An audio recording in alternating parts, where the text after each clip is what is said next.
मंडळी नमस्कार. हे बघा, हा ट्री फ्रॉग आहे. त्याला बेडकी आपण असं म्हणतो.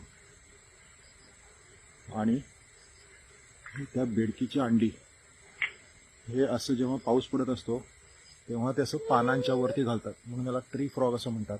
आणि जनरली सुद्धा हे बघा इथे पण दिसतं. हे बघा, ते पानांवरतीच असतात. आता केवढे आहेत बघा. हे बघा इथे आहे, हे बघा इथे आहे, हे बघा इथे आहे. प्रत्येक जागी इथे ट्री फ्रॉग आहेत. त्यांचं खूप युनिक असतं. हा फेस असल्यामुळे यांना कोणी खात नाहीत, यांच्या अंड्यांना जात खात नाहीत. आणि ह्याच्या आतमध्ये ती अंडी मॉइश्चर धरून राहतात. त्यांना मॉइश्चरची गरज असते. आणि जेव्हा योग्य वेळ येते तेव्हा ह्याच्यामधनं ही पिल्लं बाहेर पडून ते ॲक्च्युली खालती पडतात.